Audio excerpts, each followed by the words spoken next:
आज हम बात कर रहे हैं aldehyde ketone carboxylic acid chapter से आने वाले मोस्ट इम्पोर्टेंट रीजनिंग क्वेश्चंस की। इससे पहले वाली वीडियो में हम एल्कोहल फिनोल ईथर्स की रीजनिंग को डिस्कस कर चुके हैं, तो अगर आप चाहें तो जाकर उस वीडियो को भी देख सकते हैं। तो चलिए आज के लिए हम स्टार्ट करते हैं aldehyde ketone and carboxylic acid का रीजनिंग क्वेश्चंस। लीजिए, सबसे पहले आपके सामने क्वेश्चन आया है, aldehydes and ketones have lower boiling point than corresponding alcohols. Why? So अब देखिए, मेल्टिंग पॉइंट हो या बॉइलिंग पॉइंट हो वो डिपेंड करते हैं इंटरमोलिक्यूलर फोर्सेस पर। इंटरमोलिक्यूलर फोर्सेस, ठीक है। और इंटरमोलिक्यूलर फोर्सेस में एक इंपॉर्टेंट फोर्स होती है जिसको कहते हैं हाइड्रोजन बॉन्डिंग। हाइड्रोजन बॉन्डिंग जो कि एक एक्स्ट्रा इंटरमोलिक्यूलर फोर्स है, और ये एक्स्ट्रा इंटरमोलिकुलर फोर्स सिर्फ एल्कोहल्स में होती है। एल्कोहल्स किस तरह से होती है आप वो भी देख सकते हैं। ये एल्कोहल मॉलिक्यूल है और ये एल्कोहल मॉलिक्यूल एक दूसरे से हाइड्रोजन बॉन्डिंग से बॉन्डेड होते हैं। इस तरह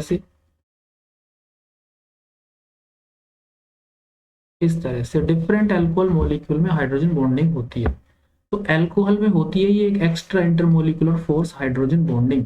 जबकि अगर हम बात करें कीटोन्स की या एल्डिहाइड्स की, तो उसमें कोई किसी तरह की हाइड्रोजन बॉन्डिंग नहीं होती है। ये कीटोन्स हैं, ये एल्डिहाइड है, इनमें कोई हाइड्रोजन बॉन्डिंग नहीं है। लेकिन जो आपके एल्कोहल्स होते हैं उनके अंदर हाइड्रोजन बॉन्डिंग होती है। इसी वजह से एल्कोहल्स के बॉइलिंग पॉइंट उनके कोरस्पॉन्डिंग एल्डिहाइड और कीटोन के कंपैरेटिव हाई होते हैं। ठीक है, चलिए नेक्स्ट क्वेश्चन की बात करते हैं। ये लो, नेक्स्ट क्वेश्चन है CH3CHO यानी ethanol is more reactive than propanone toward nucleophilic substitution, या एक है ये रिएक्शन टुवर्ड HCN। HCN का जो एडिशन रिएक्शन है एल्डिहाइड पे कीटोन पे, ये होता है एक nucleophilic substitution. Nucleophilic not substitution, nucleophilic addition reaction. ठीक है, तो पहले इस कंसेप्ट को हम समझेंगे कि न्यूक्लियोफिलिक एडिशन रिएक्शन किस फैक्टर पे डिपेंड करता है।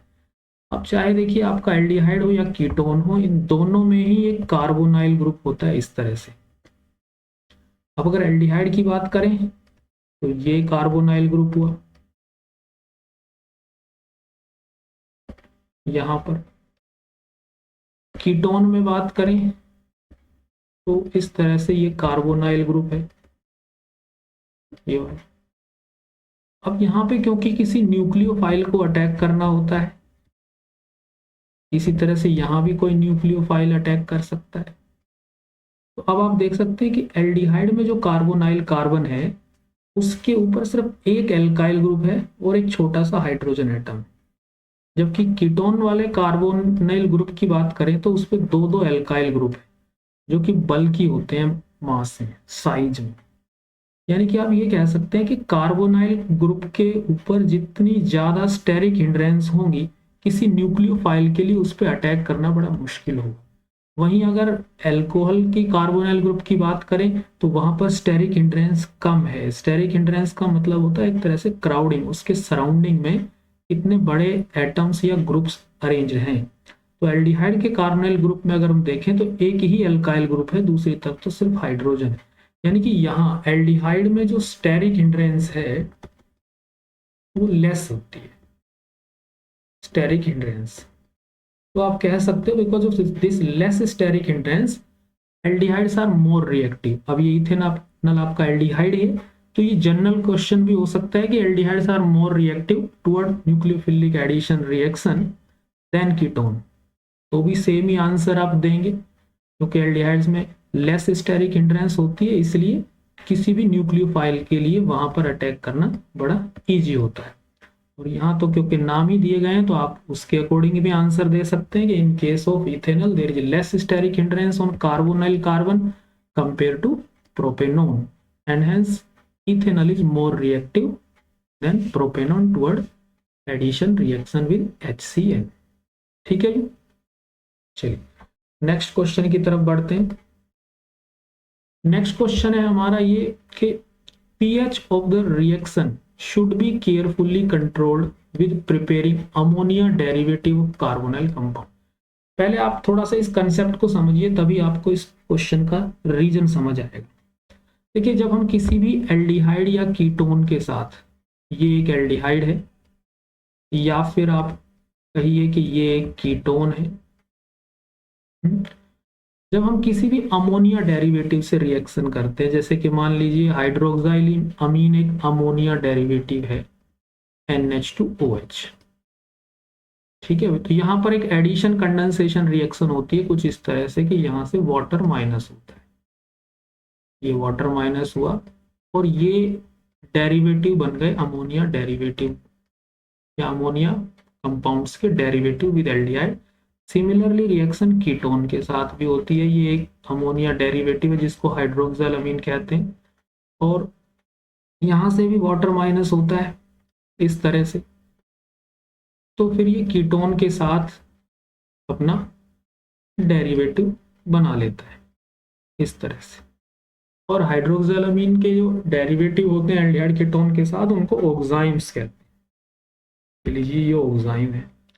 तो ये जो रिएक्शन होती है ये स्लाइटली एसिडिक मीडियम में होती है, जहां की pH वैल्यू 3 से 4 के बीच में रखी जाती है, 3 से 4 के बीच में। अब क्वेश्चन में यही पूछा गया है कि ये pH वैल्यू यहाँ पर इतना स्पेसिफिक क्यों है, 3 से 4 के बीच में ही क्यों है, इसको मेंटेन करना बड़ा इंपॉर्टेंट है। अगर pH वैल्यू इससे ज़्यादा इधर उधर होगी तो यहाँ रिएक्शन होने में प्रॉब्लम आएगी। अब क्यों पूछा गया है ये क्वेश्चन, ऐसा होता क्या है कि pH चेंज होने से रिएक्शन नहीं होगी, या ये कहिए कि यहाँ पर pH को मेंटेन करना बहुत ज़्यादा इम्पोर्टेंट क्यों है। ठीक है, तो उसके लिए एक बार हमें इस रिएक्शन का थोड़ा सा मैकेनिज्म का आइडिया लेना पड़ेगा। अब वो कैसे होता है, देखिए मान लीजिए कोई भी कार्बोनाइल ग्रुप है, चाहे वो एल्डिहाइड का कार्बोनाइल ग्रुप है या वो कीटोन का है, ये कार्बोनिल ग्रुप है। ठीक है, तो क्योंकि pH वैल्यू 3 से 4 के बीच में रखा हुआ है तो वहां से H आयन मिलता है, जैसे कि ये। अब ये H आयन क्या करता है, यहाँ इसके ऊपर अटैक करेगा कार्बोनाइल ग्रुप में, क्योंकि कार्बन स्लाइटली पॉजिटिव होता है और ऑक्सीजन स्लाइटली नेगेटिव होता है। तो ये कार्बोनिल ग्रुप का ऑक्सीजन प्रोटॉन पे अटैक करता है और इस तरह से यहाँ पर एक OH ग्रुप प्रोड्यूस होता है। ठीक है, तो ये पहला स्टेप है जिसके अंदर हुआ है protonation, protonation of carbonyl group, carbonyl group, जिसमें कि जो आपका ये जो कार्बन बच गया है इस पे चार्ज आ जाता है पॉजिटिव। ठीक है, इसने इस पे अटैक किया, इसके साथ बॉन्ड बनाया और यहाँ पर कार्बन पे आ गया पॉजिटिव चार्ज। ये था पहला स्टेप। अब जब इस कार्बन पे पॉजिटिव चार्ज आ जाता है तब कोई अमोनिया डेरिवेटिव का जो नाइट्रोजन है यानी कि ये, फिर ये इसको अपना लोन पेयर डोनेट करता है और तब ये रिएक्शन कंप्लीट होती है। तो दो स्टेप है, फर्स्ट स्टेप में प्रोटोनेशन और सेकंड में है attack of the Lewis base. अब आप समझिए कि अगर हम pH वैल्यू को 3 से लेस कर देते हैं, तो 3 से लेस अगर pH वैल्यू हम कर दें तो मीडियम ज्यादा एसिडिक होगा, और ज्यादा एसिडिक होगा तो प्रॉब्लम क्या आएगी कि ये जो अमोनिया के डेरिवेटिव होते हैं ये सब के सब ल्यूइस बेस होते हैं, ल्यूइस बेस। ठीक है भाई, और अगर pH वैल्यू 3 से कम है तो मीडियम बहुत ज्यादा एसिडिक होता है, तो ये ल्यूइस बेस क्या करते हैं, उस एसिड से रिएक्ट करके और सॉल्ट फॉर्मेशन करते। अगर वो सॉल्ट फॉर्मेशन में इन्वॉल्व हो जाएंगे तो फिर इस बनने वाले कार्बोकैटायन पे अटैक नहीं कर पाएंगे और रिएक्शन प्रोसीड नहीं करेगी। तो ये तो सिचुएशन तब होगी अगर पीएच वैल्यू को हम 3 से लेस कर देंगे, यानी कि थोड़ा ज्यादा एसिडिक मीडियम कर देते। अब दूसरा पॉइंट कि भाई इससे 4 से ज्यादा क्यों नहीं कर सकते। अगर हम पीएच वैल्यू को 4 से ज्यादा इंक्रीज करेंगे तो जो मीडियम का एसिडिक स्ट्रेंथ है वो बहुत ही वीक हो जाएगा, वीक एसिडिक मीडियम। और इस वीक एसिडिक मीडियम की वजह से क्या होता है कि जो प्रोटोनेशन होना था कार्बोनाइल ग्रुप का वो प्रोटोनेशन नहीं हो पाएगा, और जब तक प्रोटोनेशन नहीं होगा कार्बोकैटायन जनरेट नहीं होगा। समझ गया। तो कहने का मतलब दोनों तरह से प्रॉब्लम है। अगर हम पीएच वैल्यू को 4 से ज्यादा करते हैं तो वीक एसिडिक मीडियम है। In such a weak acidic medium protonation of carbonyl group does not takes place. If the pH value is maintained less than 3, so in such a strong acidic medium, ammonia derivative which are Lewis base reacts with acid involved in salt formation, so then they are not available to donate the lone pair। ठीक है। तो इस तरह से दोनों reactions को perform करने के लिए कि प्रोटोनेशन भी हो जाए और अमोनिया डेरिवेटिव सॉल्ट फॉर्मेशन में भी ना इन्वॉल्व हो, इसलिए एक एप्रोप्रिएट एक सूटेबल पीएच वैल्यू रखी जाती है जो कि 3 से 4 के बीच में होती है। ये क्वेश्चन, ये बड़ा ही इंपॉर्टेंट क्वेश्चन है, बहुत बार एग्जाम में पूछा गया। ठीक है। तो हालांकि कंसेप्ट थोड़ा सा बड़ा है, आप इसको 1-2 बार रिपीट करके देखेंगे तो आपको आई होप इजीली समझ आएगा। ठीक है जी। चलिए नेक्स्ट क्वेश्चन की तरफ चलते हैं। नेक्स्ट क्वेश्चन क्या कहता है कि aldehydes are more reactive than ketone toward nucleophilic addition reaction. ठीक है। अब या न्यूक्लियोफिलिक रिएजेंट, क्योंकि न्यूक्लियोफिलिक रिएजेंट्स के साथ aldehyde ketone addition reaction show करते हैं। ये वही क्वेश्चन है जो हमारा फर्स्ट क्वेश्चन है, उसका अनदर फॉर्मेट है। तो मैंने आपको वहीं पर बताया था कि क्वेश्चन ऐसे भी हो सकता है कि aldehydes are more reactive than ketone. तो आंसर वही है same, aldehydes has less steric hindrance, less steric hindrance। ठीक है भी, aldehydes has very less steric hindrance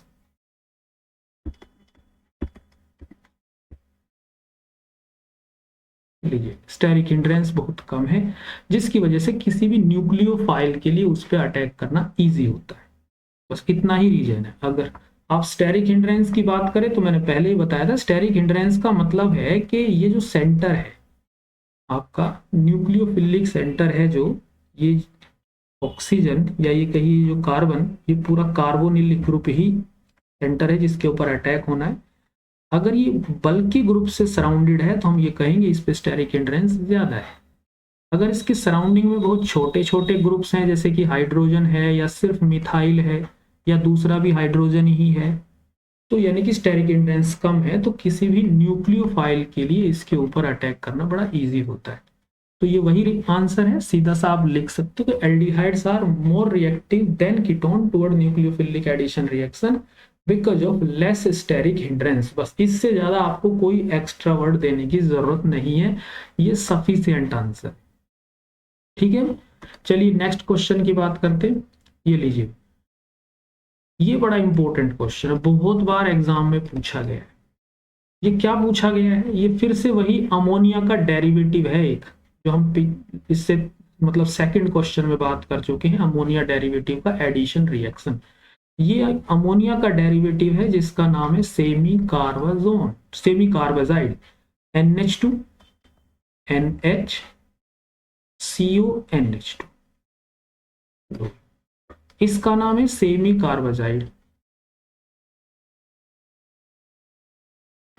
semi carbazide.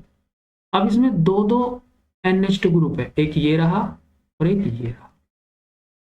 तो जैसे वहां पर रिएक्शन होती थी कि कोई भी कार्बोनाइल ग्रुप होगा तो अमोनिया डेरिवेटिव का जो NH2 ग्रुप है वो रिएक्शन में पार्टिसिपेट करता है, कुछ इस तरह से वाटर माइनस होता है और यहाँ पर एडिशन कंडेंसेशन प्रोडक्ट कुछ ऐसे बन जाए। ठीक है भाई, जो भी है। अच्छा, एल्डिहाइड या कीटोन के साथ सेमी कार्बाजाइड के जो डेरिवेटिव बनते हैं उनको सेमी कार्बाजोन भी बोलते हैं, सेमी कार्बाजोन। जोन्स, ये इनकी नेमिंग है। चलिए वो बात तो अलग है, लेकिन यहाँ क्वेश्चन ये पूछा गया है कि इस सेमी कार्बोजाइड में दो दो NH2 ग्रुप है, तो कौन सा पार्टिसिपेट करता है? एक ही पार्टिसिपेट करता है और कौन सा करता है वो हमें बताना है। ठीक है भाई, तो देखिए अगर हम इसका स्ट्रक्चर देखें, NH2 then again NH, CO and NH2, ये वो NH2 ग्रुप है जो कार्बोनिल ग्रुप के साथ अटैच है। ठीक है भाई, इधर वो NH2 ग्रुप है जिसके पास कोई कार्बोनिल ग्रुप नहीं है। कार्बोनिल ग्रुप क्या होता है? कार्बोनिल ग्रुप एक इलेक्ट्रॉन विड्रॉइंग ग्रुप है। कैसे? ये देखिए यहाँ पर एक्चुअली रेजोनेंस होता है, और वो रेजोनेंस कैसे होता है वो आप देखिए। अगर हम चाहें तो इस कार्बोनिल ग्रुप को कुछ इस तरीके से लिख सकते हैं, ये लो। अब इसमें क्या होता है, इस नाइट्रोजन पे भी लोन पेयर है, इस नाइट्रोजन पे भी लोन पेयर है। अब एक तो पॉसिबिलिटी ये हो सकती है कि ये इलेक्ट्रॉन पेयर यहां शिफ्ट हो और ये वाला इधर चला जाए। ठीक है, इससे क्या होगा, इससे एक रेजोनेटिंग स्ट्रक्चर बनेगा कुछ इस तरह का। यहां डबल बॉन्ड होगा, कार्बन पे सिंगल हो जाएगा, चार्ज नेगेटिव आएगा, लोन पेयर यहां पर 3 हो जाएंगे, इस नाइट्रोजन पे आएगा पॉजिटिव, और ये NH2 ग्रुप कुछ इसी तरह से। ठीक है, दूसरी पॉसिबिलिटी ये हो सकती है कि ये वाला जो स्ट्रक्चर है आपका, इसमें ये वाला लोन पेयर इधर जाएगा और ये इधर शिफ्ट हो सकता है, मतलब ये वाली पॉसिबिलिटी नहीं होगी। दूसरा ऑप्शन अगर हम ले ले तो इस तरह से ये इलेक्ट्रॉन यहां शिफ्ट होंगे इस नाइट्रोजन के, और ये उधर शिफ्ट होगा, तो इससे एक और रेजोनेटिंग स्ट्रक्चर बनेगा कुछ इस तरह से। यहाँ सिंगल बॉन्ड होगा, नाइट्रोजन पे नेगेटिव, ऑक्सीजन पे नेगेटिव, यहाँ डबल बॉन्ड होगा और इस नाइट्रोजन पे पॉजिटिव। तो आप देख पा रहे हैं कि बिकॉज ऑफ रेजोनेंस, वो जो दो नाइट्रोजन जो इस कार्बोनाइल ग्रुप के बिल्कुल पास में है, वो रेजोनेंस की वजह से पॉजिटिव चार्ज एक्वायर करते हैं।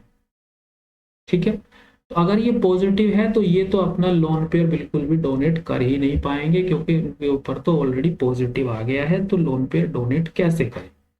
तो एक सिंगल यही वाला NH2 ग्रुप बचता है जिसके पास लोन पेयर अवेलेबल है।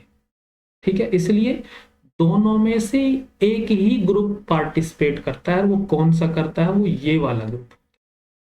ठीक है, और यही इसमें क्वेश्चन पूछा गया है कि there are 2 NH2 group in semicarbazide, however only one is involved in the formation of semi carbozones. Reason?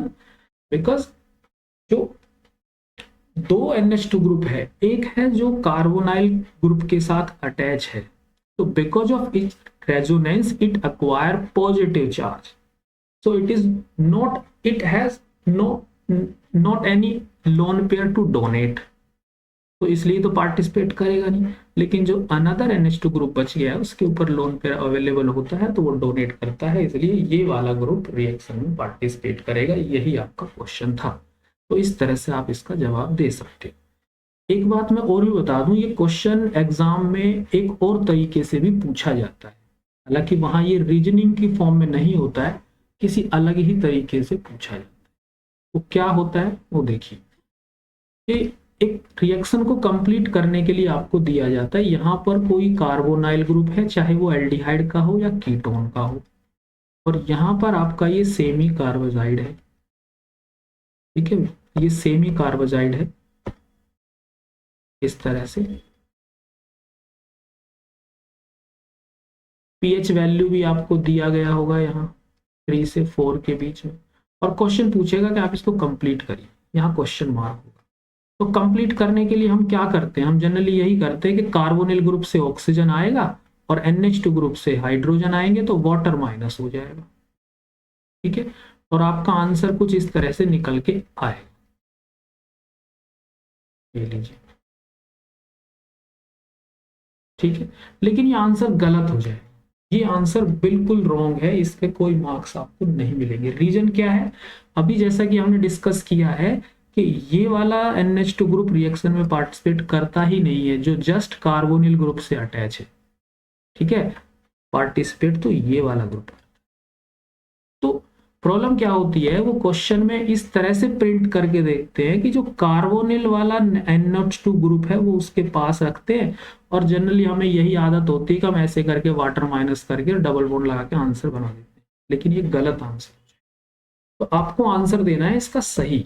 अब वो सही आंसर क्या होगा वो देखिए। अगर तो ये इस तरह से आपको थोड़ा सा समझने में प्रॉब्लम आती है तो आप इसको कुछ इस तरह से लिख सकते हैं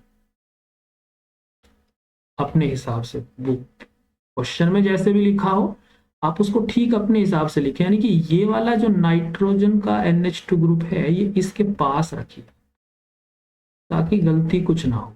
इस तरह से आप इसको ऐसे यहां पर लिखिए और फिर वही अपना रूल के H2 माइनस कर दीजिए, और जो आंसर अब आएगा वो आपका बिल्कुल करेक्ट आंसर ऐसे। लेकिन अगर आप इस तरह से नहीं भी लिखना चाहते हैं, लेकिन आप समझ गए हैं कि यहाँ ये जो लिखा हुआ है ये थोड़ा सा अजीब तरीके से लिखा गया है, जो ग्रुप पार्टिसिपेट करना है वो इधर रखा हुआ है, तो आप फिर थोड़ा सा ध्यान देते हुए यहीं पर आंसर को ठीक लिख सकते हैं। अब वो कैसे लिख सकते हैं वो देखिए कि आप इसको तो पहले यहां से हटाइए, क्योंकि पार्टिसिपेशन होना है इस ऑक्सीजन का और इस नाइट्रोजन पे लगे हुए 2 हाइड्रोजन। तो अब हम क्या करेंगे, ये ग्रुप है हमारा पहले, ऑक्सीजन ये वाला ऑक्सीजन जाएंगे और ये वाले हाइड्रोजन जाएंगे तो वाटर माइनस होगा। तो आप कैसे करेंगे, यहां से तो ऑक्सीजन हटा लीजिए, रिमूव कर दिया हमने, यहां से 2 हाइड्रोजन, तो इस वाले नाइट्रोजन को सीधा डबल बॉन्ड से पहले ज्वाइन कीजिए। अब इसके बाद क्या NH, तो NH रखिए, फिर CONH2 है तो फिर आप CONH2 ग्रुप। इस तरह से करेंगे तो आपका आंसर करेक्ट होगा। लेकिन अगर आपको ऐसे लिखने में प्रॉब्लम आ जाती है तो आप इस ग्रुप को अपने हिसाब से ठीक ढंग से लिखें। जो NH2 ग्रुप रिएक्शन में पार्टिसिपेट करने वाला है उसी को कार्बोनिल के पास रखें और फिर आंसर रखें तो आपका आंसर करेक्ट। ठीक है, तो मैं आपको फिर से रिपीट कर दूं कि इस टाइप से ये क्वेश्चन बहुत बार आता है और इसको करते वक्त थोड़ा सा ध्यान दें। ठीक है जी, तो अब मुझे लग रहा है कि आपको समझ आ गया होगा कि सेमी कार्बाइड के 2 NH2 ग्रुप में से एक ही रिएक्शन में क्यों पार्टिसिपेट करता है और कौन सा वो पार्टिसिपेट करता है। ठीक है, तो बड़ा ही इंपॉर्टेंट क्वेश्चन है, थोड़ा सा ध्यान से करिए। चलिए नेक्स्ट क्वेश्चन की तरफ चलते हैं। कहता है कि oxidation of propanal is easier than propanone. अब पहले तो आप ये समझिए कि अगर कोई एल्डिहाइड है, प्रोपेनल एक एल्डिहाइड, ठीक है, ये एक एल्डिहाइड है इस तरह से, ये एल्डिहाइड है, ठीक है भाई, और प्रोपेनोन एक कीटोन है, CH3CO CH3, ये है आपका प्रोपेनोन। अब हमें पता है कि अगर इनका ऑक्सीडेशन किया जाए तो ये कहीं ना कहीं कार्बोक्सिलिक एसिड में कन्वर्ट हो जाते हैं कुछ इस तरह। ठीक है भाई, इसका भी ऑक्सीडेशन करेंगे तो कार्बोक्सिलिक एसिड ही बनेगा, लेकिन इसमें एक से ज्यादा एसिड बनेंगे। वो कैसे बनेंगे वो बात की बात। अब यहाँ क्वेश्चन कह रहा है कि एल्डिहाइड को ऑक्सीडाइज करना बड़ा इजी है कंपेयर टू कीटोन। अब उसका रीजन क्या है वो देखिए। अगर हम एल्डिहाइड की बात करें तो एल्डिहाइड का ये कार्बोनिल ग्रुप कुछ इस तरह से होता है, और अगर कीटोन में बात करें तो कार्बोनिल ग्रुप में कुछ इस तरह की सिचुएशन है। यानी कि एल्डिहाइड के केस में कार्बोनिल ग्रुप पर एक एल्काइल ग्रुप पर एक हाइड्रोजन, जबकि कीटोन में उस कार्बोनिल ग्रुप पर दोनों तरफ एल्काइल ग्रुप। जब ऑक्सीडेशन होता है तो कार्बोनिल ग्रुप की बॉन्डिंग ब्रेक होती है।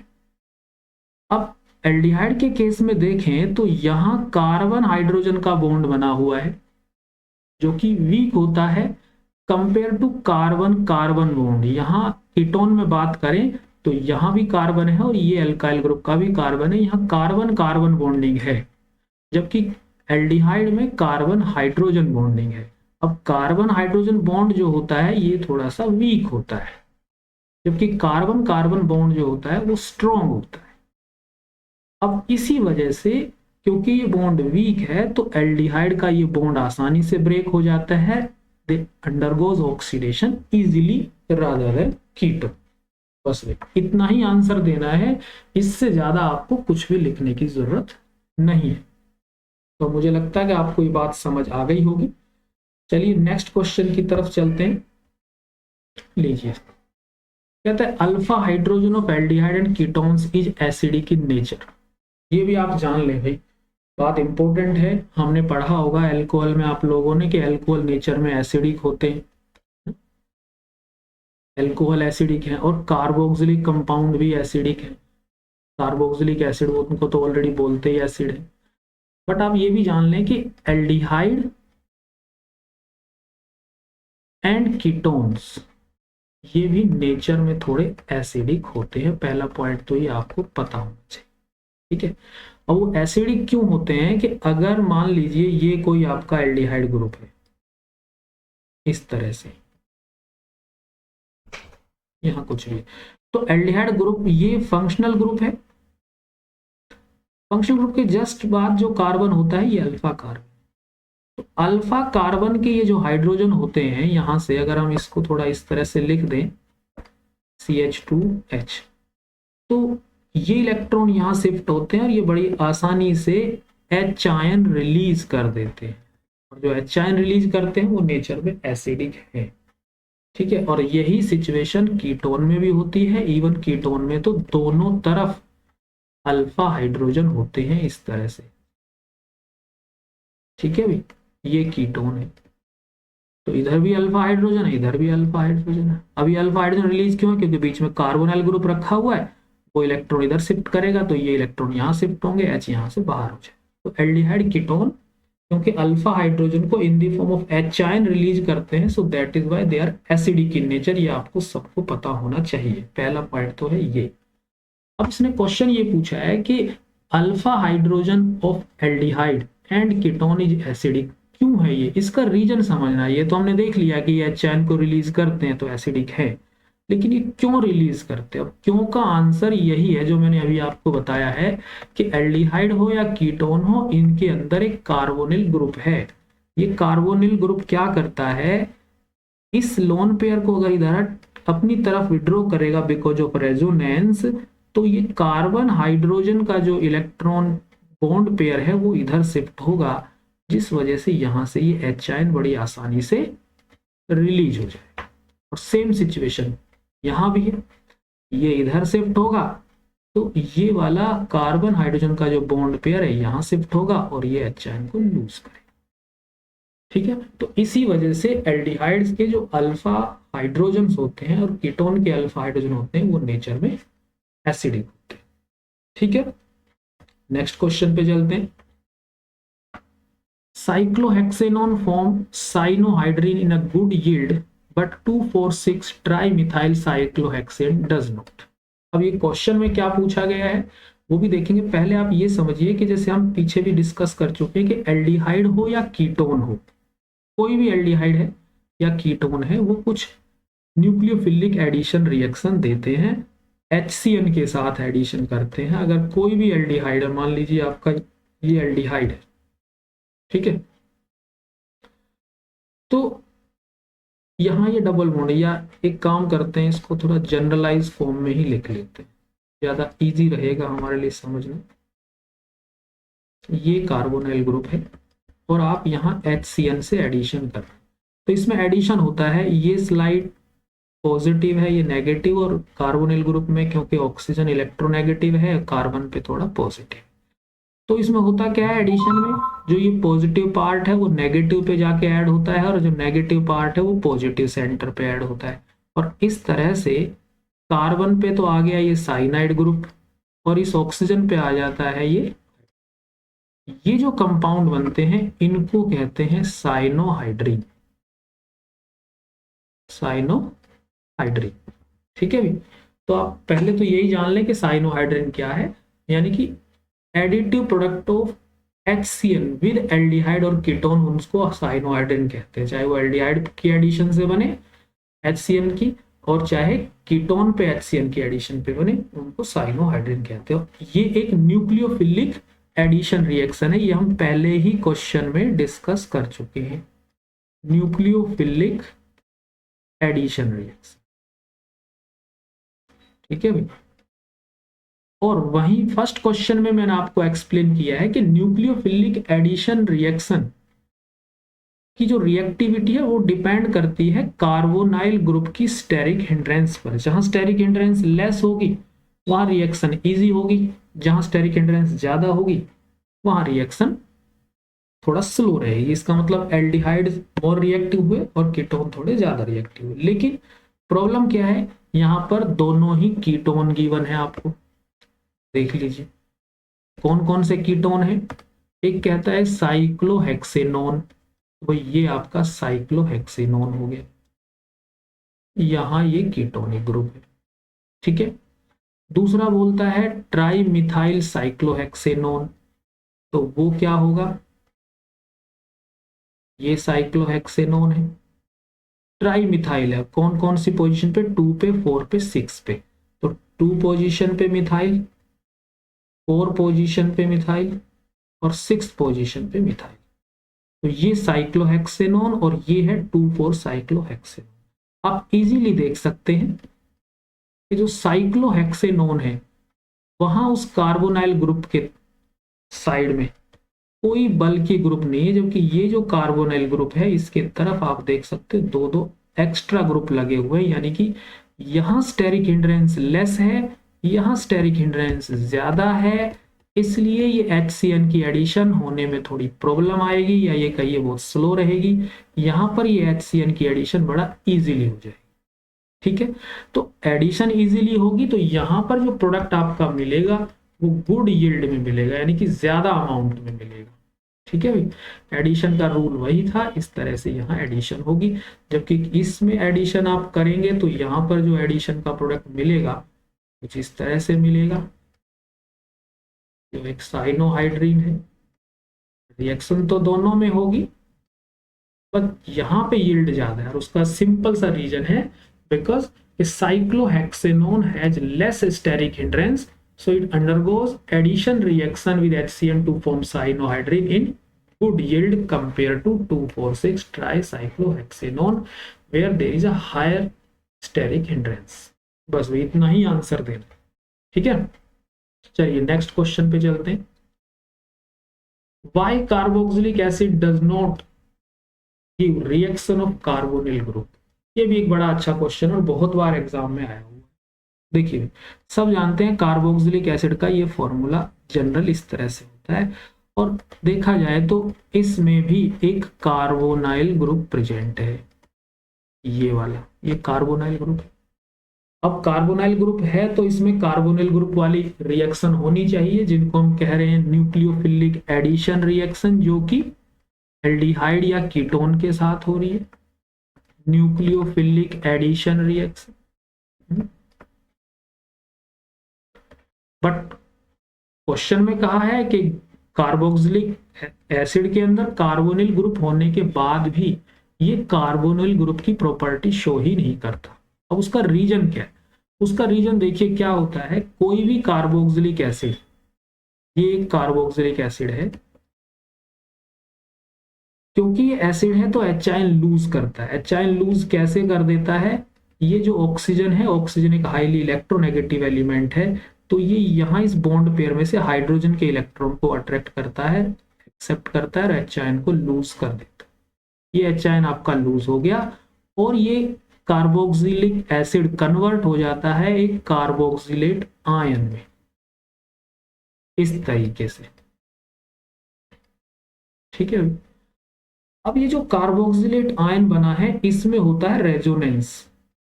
ये वाला कार्बोक्सिलेट आयन बना, यहाँ नेगेटिव चार्ज है, 3 लोन पेयर है इधर, इस पे 2 ही लोन पेयर है, तो इसमें होगा रेजोनेंस। रेजोनेंस कैसे होगा, ये वाला इलेक्ट्रॉन पेयर अगर यहाँ शिफ्ट हो जाएगा तो इधर से ये बॉन्ड पेयर आगे शिफ्ट हो जाएगा और इसका एक अनदर रेजोनेटिंग स्ट्रक्चर बन जाएगा, जिसमें कि यहाँ नेगेटिव हो जाएगा बॉन्ड सिंगल, यहाँ बॉन्ड डबल हो जाएगा और ये नेगेटिव यहाँ से चला जाएगा और यहाँ पर शिफ्ट हो जाएगा। तो इस तरह से आप कह सकते हैं कि जो कार्बोक्सिलेट आयन बनता है एच आयन लूज होने के बाद, it is resonance stabilized, it is resonance stabilized. और ये रेजोनेंस स्टेबलाइज्ड है, इस वजह से ये कार्बोनिल ग्रुप की प्रॉपर्टी शो ही नहीं करता है। ठीक है भाई, तो बहुत ही अच्छा क्वेश्चन है और बहुत बार एग्जाम में आया हुआ है, बड़ा सिंपल है। आप इसको कम से कम वर्ड में अगर आंसर देना चाहें तो सिर्फ इतना ही बोल दीजिए कि जो कार्बोनिल ग्रुप है in carboxylic acid, because of resonance it stabilise and do not show the property of carbonyl group, बस सफिशिएंट। चलिए नेक्स्ट क्वेश्चन की तरफ चलते हैं। Chloroacetic acid is stronger acid than acetic acid. अब वो देखिए, इसको समझने के लिए पहले हमें ये समझना पड़ेगा कि कोई भी कार्बोक्सिलिक एसिड जो होते हैं वो एसिडिक क्यों है। जो अभी लास्ट क्वेश्चन में हमने डिस्कस किया है कि कार्बोक्सिलिक ग्रुप के अंदर जो ये कार्बोक्सिलिक ग्रुप है, यहाँ पर ये जो ऑक्सीजन है जो इलेक्ट्रोनेगेटिव है, ये हाइड्रोजन का बॉन्ड पेयर एक्सेप्ट करके एच आयन को लूज करता है और बनाता है कार्बोक्सिलेट आयन जो कि रेजोनेंस स्टेबलाइज्ड है। तो ये है इनकी एसिडिक स्ट्रेंथ का रीजन। अब आप सोचिए, इस ऑक्सीजन ने इलेक्ट्रॉन एक्सेप्ट किया है क्योंकि ये इलेक्ट्रोनेगेटिव है।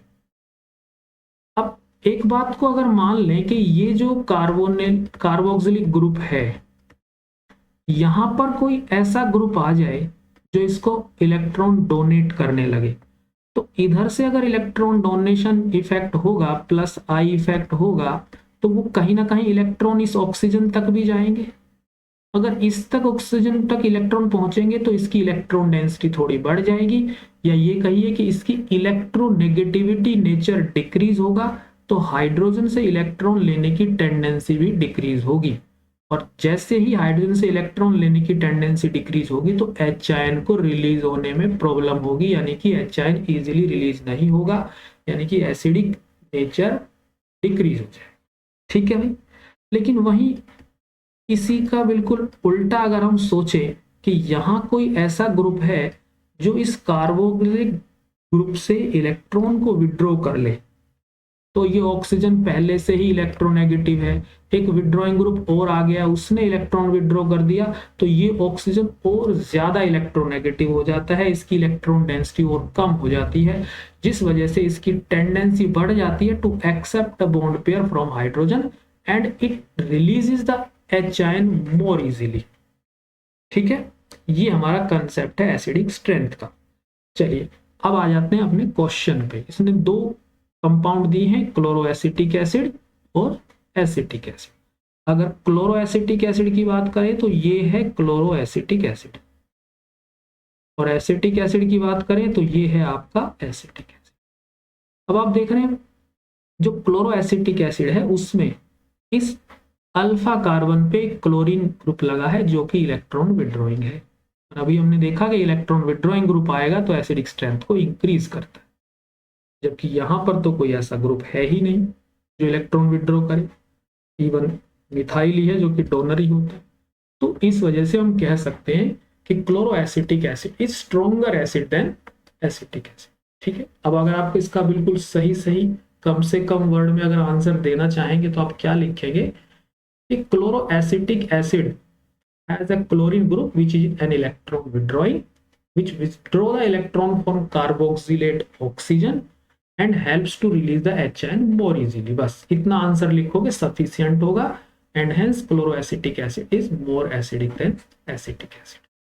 आई होप आपको ये क्वेश्चन का आंसर आसानी से समझ आया होगा। आप चाहें तो वीडियो को रिपीट करके भी देख सकते हैं। चलिए नेक्स्ट क्वेश्चन की तरफ चलते हैं। लीजिए, why pKa value of chloroacetic acid is less than acid. ये देखिए, ये जो लास्ट क्वेश्चन किया है उसी का अनदर फॉर्मेट है। ठीक है, क्या है, जो स्ट्रॉन्ग एसिड होगा, स्ट्रॉन्ग एसिड, उसका जो pKa वैल्यू होता है वो लेस होता है, सिंपल सी बात है। और जो वीक एसिड होगा उसका pKa वैल्यू हाई होता है, ज्यादा होता है।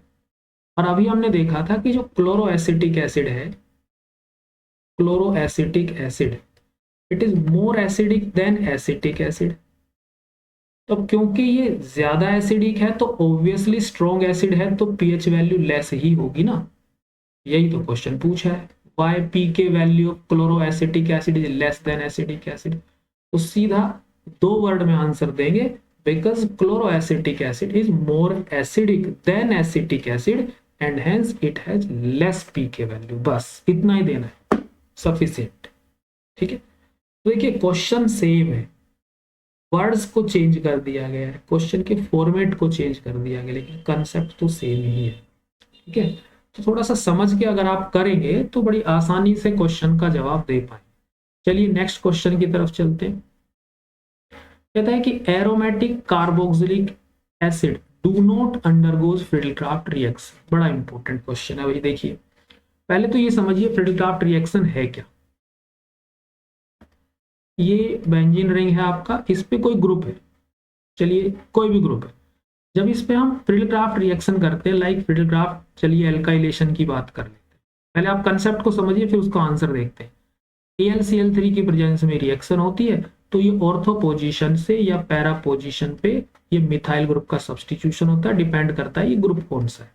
अगर कोई इलेक्ट्रॉन डोनर होते हैं तो वो ऑर्थो पैरा डायरेक्टिंग होते हैं, तो ऑर्थो पैरा पे सब्सटीट्यूशन करेंगे। अगर ये इलेक्ट्रॉन विड्रॉइंग ग्रुप होगा तो मेटा डायरेक्टिंग है और मेटा पे सब्सटीट्यूशन करेंगे। ठीक है, तो ये जो सब्सटीट्यूशन है ये एक इलेक्ट्रोफिलिक सब्सटीट्यूशन है, इलेक्ट्रोफिलिक सब्सटीट्यूशन रिएक्शन। ठीक है, मतलब कहने का ये जो ग्रुप है ये इन दी फॉर्म ऑफ इलेक्ट्रोफाइल इसके ऊपर अटैक करता है। ठीक है, अब ये इलेक्ट्रोफाइल है तो वहां इजीली अटैक करेगा जहां इलेक्ट्रॉन डेंसिटी क्या होगी, हाई होगी, तब इजीली अटैक करेगा। ठीक है, अब आप इस क्वेश्चन का रीजन समझिए। बोला गया है एरोमेटिक कार्बोक्सिलिक एसिड मींस एक ऐसा कार्बोक्सिलिक एसिड जहां पर बेंजीन रिंग पे कार्बोक्सिलिक एसिड प्रेजेंट हो, यानी कि ये बेंजोइक एसिड है, बेंजोइक एसिड, और ये एक एरोमेटिक एसिड है। अब प्रॉब्लम क्या है, जो कार्बोक्सिलिक ग्रुप है it is a strongly electron withdrawing group, electron withdrawing. तो क्या करता है, इलेक्ट्रॉन को विड्रॉ कर लेता है अपनी तरफ। अब इस वजह से क्या होता है, इस बेंजीन न्यूक्लियस का इलेक्ट्रॉन डेंसिटी डिक्रीज होता है। क्या होता है, इलेक्ट्रॉन डेंसिटी डिक्रीज हो गया। अब अगर इलेक्ट्रॉन डेंसिटी डिक्रीज होगी तो भाई इलेक्ट्रोफाइल तो वहां इजीली अटैक करता है ना जहां इलेक्ट्रॉन डेंसिटी ज्यादा हो, बट यहां तो कार्बोक्सिलिक ग्रुप के स्ट्रॉन्ग विड्रॉइंग इफेक्ट की वजह से बेंजीन न्यूक्लियस का electron density decrease, so it is very difficult for an electrophile to attack over it। अब वो इतना डीएक्टिवेटिंग है ये कार्बोक्सिलिक ग्रुप, इतना एक ये भी जान लीजिए जो विड्रॉइंग ग्रुप होते हैं वो डीएक्टिवेटिंग है, तो बहुत स्ट्रॉन्ग इलेक्ट्रॉन विड्रॉइंग ग्रुप है, इस वजह से बहुत ही स्ट्रॉन्ग डीएक्टिवेटिंग ग्रुप ही है ये डीएक्टिवेशन इफेक्ट शो करता है, डीएक्टिवेशन इफेक्ट। तो ये बेंजीन रिंग को इतना ज्यादा डीएक्टिवेट कर देता है कि फर्दर इलेक्ट्रोफिलिक सब्स्टिट्यूशन हो ही नहीं पाता है। तो ये इस बात का रीजन है कि aromatic carboxylic acid do not undergoes electrophilic substitution. अब आप इसके क्या सटीक से वर्ड लिखेंगे आप सुन लीजिए, बता देता हूं। आपको बस इतना ही बोलना है कि aromatic carboxylic acid has a strong electron withdrawing carboxylic group which decrease the electron density and show a deactivation effect and hence does not undergo electrophilic substitution। sufficient answer। चलिए नेक्स्ट क्वेश्चन की तरफ बढ़ते हैं। फिर से पीके की बात हो रही है। PK value of 4 nitrobenzoic acid is lower than that of the benzoic acid. अभी हमने एक क्वेश्चन में डिस्कस किया था कि जो स्ट्रॉन्ग एसिड होगा उसकी पीकेबी वैल्यू लेस होगी। ठीक है, अब पहले देख लेते हैं कि 4 नाइट्रोबेंजोइक एसिड और बेंजोइक एसिड में कौन स्ट्रॉन्ग दिखता है हमें। ये लो, ये है आपका 4 नाइट्रोबेंजोइक एसिड। ठीक है, और ये है आपका सिर्फ बेंजोइक एसिड। और वहां मैंने आपको एक्सप्लेन किया था कि जो इलेक्ट्रॉन विड्रॉइंग होता है वो हमेशा एसिडिक स्ट्रेंथ को इंक्रीज करता है। ठीक है, अब बेंजोइक एसिड में तो कोई ग्रुप है ही नहीं, ना डोनर है ना विड्रॉल है, तो इसकी जो एसिडिक स्ट्रेंथ है वो रहेगी। बट 4 नाइट्रो बेंजोइक एसिड में आप देख सकते हैं कि नाइट्रो ग्रुप लगा है which is an electron withdrawing. So obviously अगर इलेक्ट्रॉन विड्रॉइंग ग्रुप है तो 4 nitro benzoic acid will be more acidic then benzoic acid. अब मोर एसिडिक है तो ऑब्वियसली pKa वैल्यू तो लेस ही होगी ना। तो ये आपका आंसर हुआ। तो क्या जवाब देंगे आप कहेंगे कि 4 nitro benzoic acid is more acidic then benzoic acid and hence it has less pKa value. बस इतना ही बताओ, ठीक है। चलिए नेक्स्ट क्वेश्चन की तरफ चलते हैं। ये क्वेश्चन देखिए भाई, थोड़ा सा इंपॉर्टेंट है, इसको समझना पड़ेगा, लेंदी है थोड़ा आंसर, समझना लेंदी है, फिर उसके बाद एग्जैक्ट आंसर देखेंगे क्या लिखना है। कहता है कि although phenoxide ion has more number of resonating structures than carboxylate ion while carboxylic acid is stronger acid than phenol. तो एल्कोहल फिनोल के चैप्टर में हम पढ़ चुके हैं कि फिनोल्स जो होते हैं वो नेचर में एसिडिक है। ये आपका एक फिनोल है, नेचर में एसिडिक है, ठीक है। कार्बोक्सिलिक कंपाउंड्स हैं, ये कार्बोक्सिलिक एसिड है, ये भी नेचर में एसिडिक है। अब वो एसिडिक नेचर किस बात पे डिपेंड करता है, जैसे फिनोल्स अगर एच आयन को लूज करेगा तो बनाएगा फिनोक्साइड आयन, यहां से इस तरह से, और कोई कार्बोक्सिलिक एसिड एच आयन को यहां से लूज करेगा इस तरह से, तो वो एक बनाएगा कार्बोक्सिलेट आयन। ये फिनोक्साइड आयन है, फिनोक्साइड आयन, और ये है आपका कार्बोक्सिलेट आयन, ठीक है। अब एसिडिक स्ट्रेंथ डिसाइड होती है बनने वाले इन आयंस की स्टेबिलिटी पे, कि भाई जो फिनोक्साइड आयन है वो ज्यादा स्टेबल होगा या जो कार्बोक्सिलेट आयन है वो ज्यादा स्टेबल होगा। जो आयन ज्यादा स्टेबल होगा वही कंपाउंड ज्यादा एसिडिक भी होगा। पहले तो आप ये समझिए। दूसरा, अब स्टेबिलिटी डिपेंड करती है रेजोनेंस पे, रेजोनेंस पे। अब अगर हम फिनोक्साइड आयन की रेजोनेटिंग स्ट्रक्चर ड्रॉ करें तो आप देखेंगे इसके 5 रेजोनेटिंग स्ट्रक्चर्स आते हैं। वहीं अगर आप कार्बोक्सिलिक एसिड के रेजोनेटिंग स्ट्रक्चर ड्रॉ करेंगे तो इसके सिर्फ 2 ही रेजोनेटिंग स्ट्रक्चर बनेंगे। तो रेजोनेंस का रूल तो ये बोलता है कि जहां पर ज्यादा रेजोनेटिंग स्ट्रक्चर्स होंगे वही आयन ज्यादा स्टेबल हो। तो उस रूल के अकॉर्डिंग तो फिनोक्साइड आयन ज्यादा स्टेबल होना चाहिए, मतलब फिनोल ज्यादा एसिडिक होना चाहिए कार्बोक्सिलिक एसिड की बजाय। लेकिन क्वेश्चन में कुछ ऐसा ही कहा है कि फिनोक्साइड आयन के ज्यादा रेजोनेटिंग स्ट्रक्चर्स हैं, मोर नंबर ऑफ रेजोनेटिंग स्ट्रक्चर्स, उसके बाद भी कार्बोक्सिलेट आयन ही ज्यादा स्टेबल है, यानी कि कार्बोक्सिलिक एसिड ही फिनोल से ज्यादा एसिडिक है। अब उसका रीजन क्या है, उसका रीजन देखने के लिए, समझने के लिए हमें बनाने होंगे फिनोक्साइड आयन के रेजोनेटिंग स्ट्रक्चर्स और कार्बोक्सिलेट आयन के रेजोनेटिंग स्ट्रक्चर्स।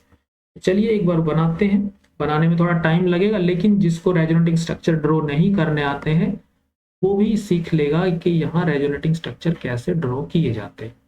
देखिए जिसको आते हैं वेल एंड गुड, जिसको नहीं आते हैं वो एक बार समझने की कोशिश करें रेजोनेटिंग स्ट्रक्चर्स कैसे बने। तो पहले मैं आपको बताने जा रहा हूं resonance in phenol, resonance in phenoxide.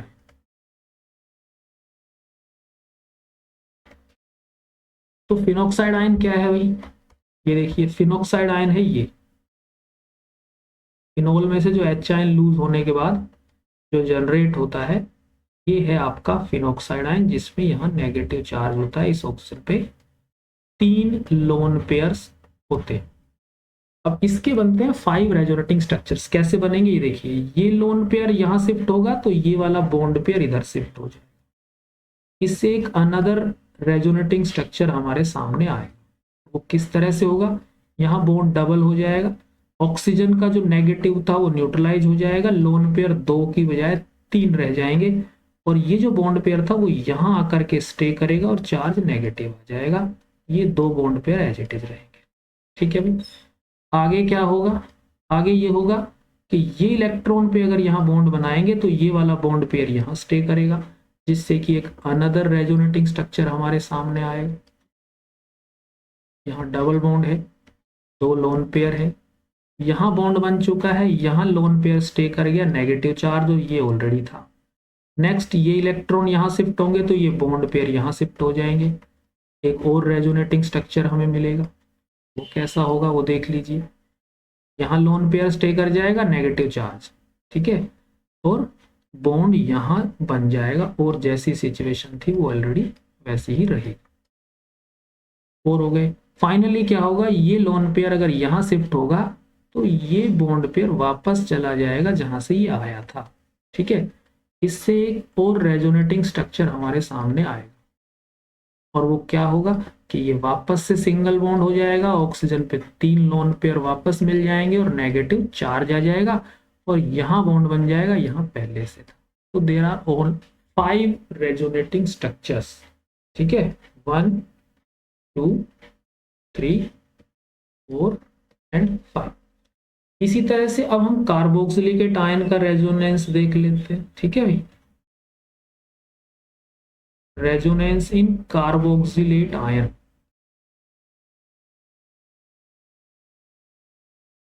इसमें क्या होता है, ये है आपका कार्बोक्सिलेट आयन।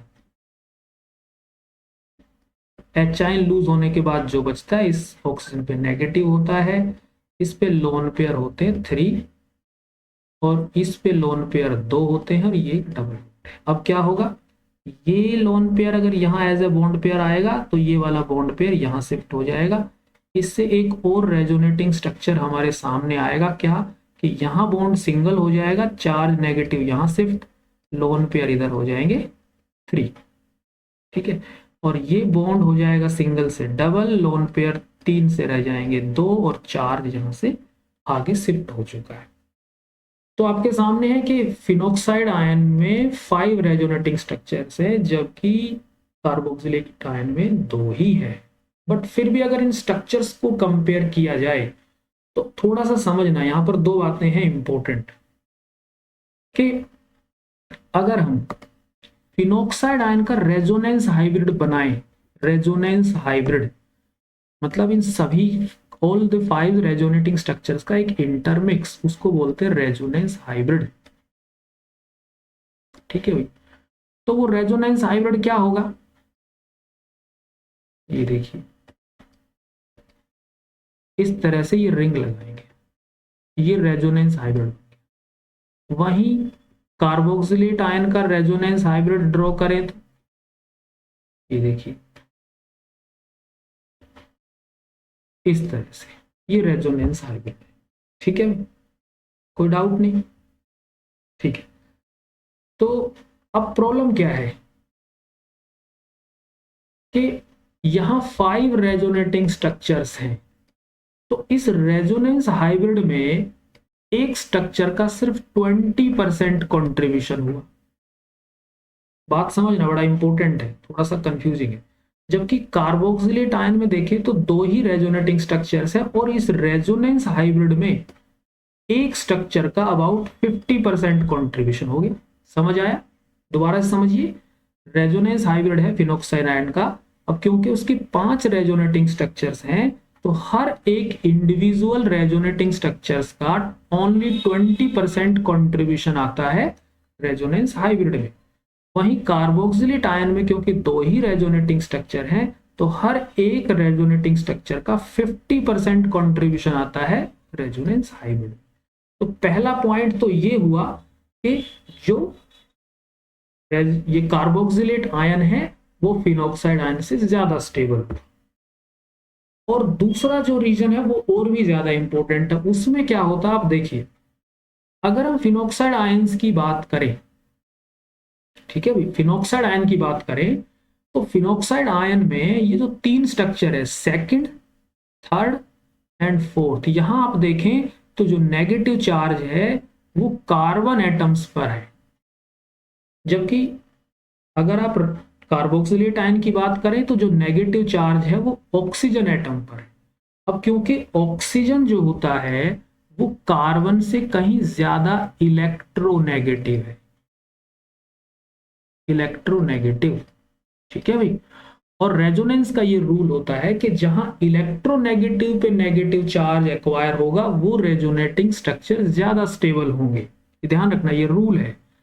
रेजोनेंस में इलेक्ट्रोपॉजिटिव पे पॉजिटिव चार्ज आना चाहिए और इलेक्ट्रोनेगेटिव पे नेगेटिव चार्ज आना चाहिए, या फिर ऐसा हो कि जो ज्यादा इलेक्ट्रोनेगेटिव है उस पे नेगेटिव चार्ज आना चाहिए तो ज्यादा स्टेबिलिटी मिलती है।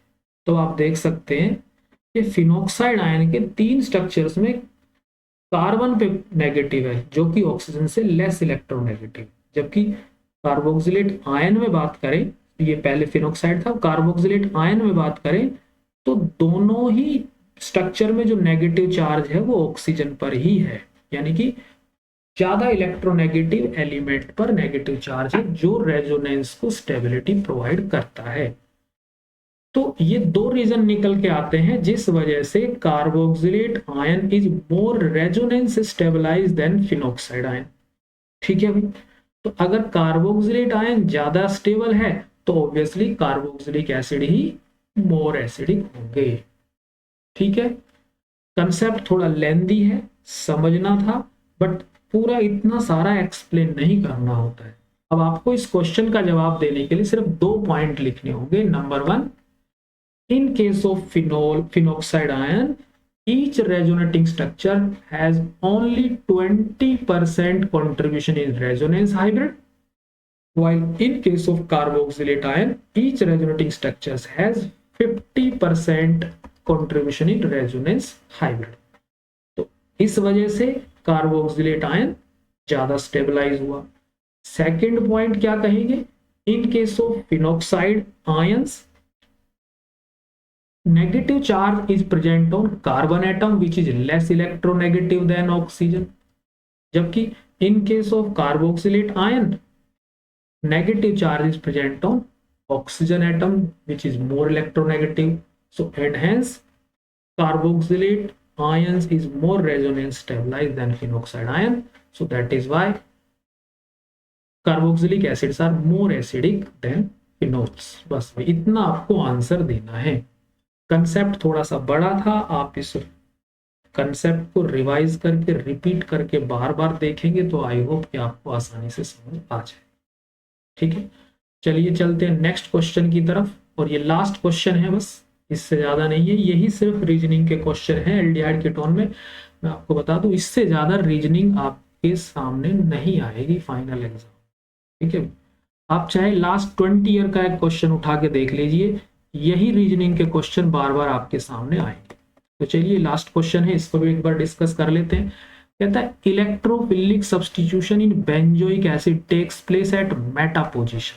बड़ा सिंपल सा कंसेप्ट है, वैसे तो 11th लेवल का है, 11th क्लास में पढ़ते हैं हम इस बात को, लेकिन चलिए समझ लेते हैं।